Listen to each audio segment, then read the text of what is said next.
श्री स्वामी समर्थ. जय जय स्वामी समर्थ. नमस्कार मैत्रिणींनो, स्वागत आहे तुम्हा सर्वांचं पुन्हा एकदा माझ्या या नवीन व्हिडिओमध्ये.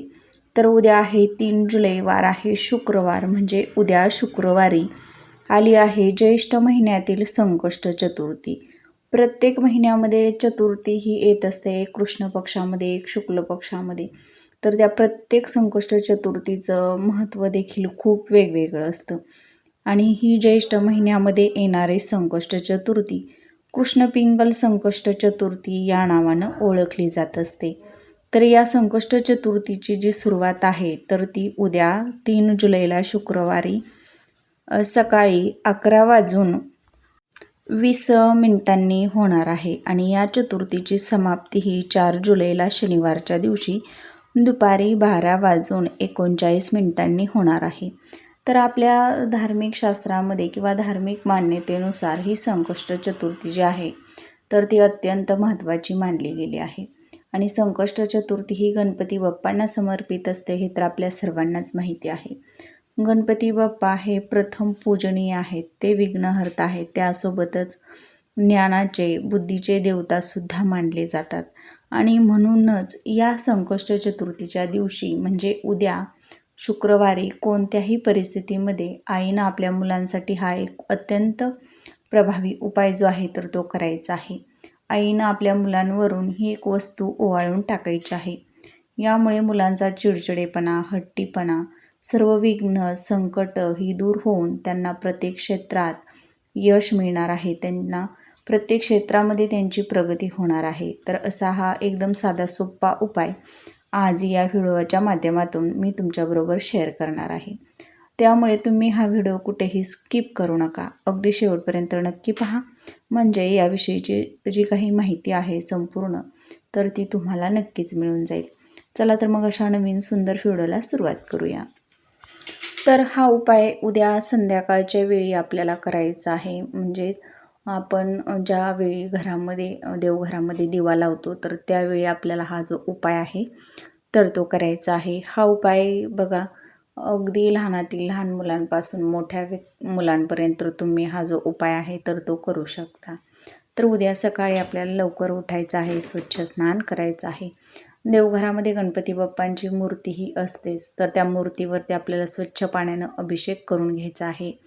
अभिषेक करून झाल्यानंतर त्यांना हळदी कुंकू, अष्टगंध, त्यासोबतच 21 दुर्वांची जुडी, एक जास्वंदीचं लाल फूल, गुळखोबऱ्याचा नैवेद्य हा आपल्याला आवर्जून अर्पण करायचा आहे. आणि संध्याकाळी आपल्याला हा उपाय करायचा आहे.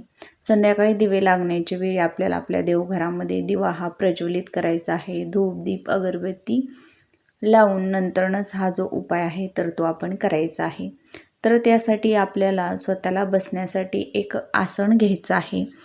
तर आपल्याला काय करायचं आहे, एका वाटीमध्ये थोडंसं खडं मीठ, 11 लवंग, 5 वेलची, 1 तमालपत्र, 1 जायफळ आणि भीमसेनी कापराच्या 4 ते 5 वड्या, हे सर्व आपल्याला एका प्लेटमध्ये काढून घ्यायचं आहे. आता हे सर्व आपल्याला घेऊन देवघरासमोर जायचं आहे. तिथं गेल्यानंतरनं आपल्याला एखाद्या कापडामध्ये या सर्व वस्तू ज्या आहेत तर त्या बांधून घ्यायच्या आहेत.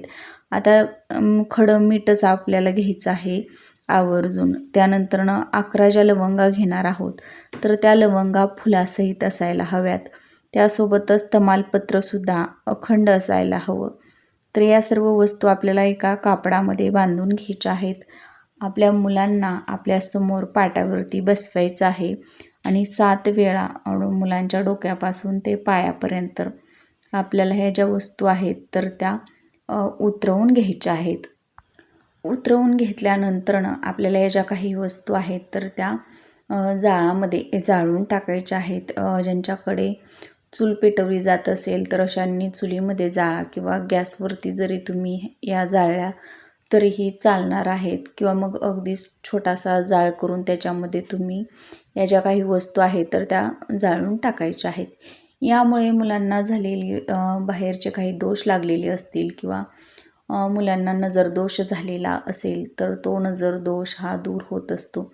या कारणामुळे जर मुलं चिडचिडेपणा, हट्टीपणा करत असतील तर तो चिडचिडेपणा, हट्टीपणा जो आहे तर तो मुलांचा कमी व्हायला लागतो. मुलांच्या स्वभावामध्ये सकारात्मक बदल हा तुम्हाला नक्कीच पाहायला मिळेल. यामुळे मुलांचं प्रत्येक काम जे आहे तर ते मार्गी लागेल. प्रत्येक क्षेत्रामध्ये त्यांना यशप्राप्ती होईल. तर असा हा अतिशय साधा सोपा उपाय उद्या संकष्ट चतुर्थीच्या दिवशी आपल्याला संध्याकाळच्या वेळी करायचा आहे. आता जर 2 मुलं असतील तर 2 मुलांसाठी तुम्ही या वस्तू वेगवेगळ्या घेतल्या तरीही चालतील किंवा या वस्तू दोन्ही मुलांना आपल्यासमोर बसवून त्यांच्यावर उतरवून घेतल्या तरीही चालणार आहेत. जर शक्य असेल वेगवेगळ्या घेणं तर तुम्ही वेगवेगळ्या घेतल्या तरीही चालतील. माहिती आवडल्यास व्हिडिओला लाईक करा, शेअर करा आणि चॅनलवर नवीन आला असाल किंवा पहिल्यांदाच आला असाल तर चॅनलला प्लीज सबस्क्राईब करा आणि असेच नवनवीन माहितीपूर्ण व्हिडिओ पाहत राहा.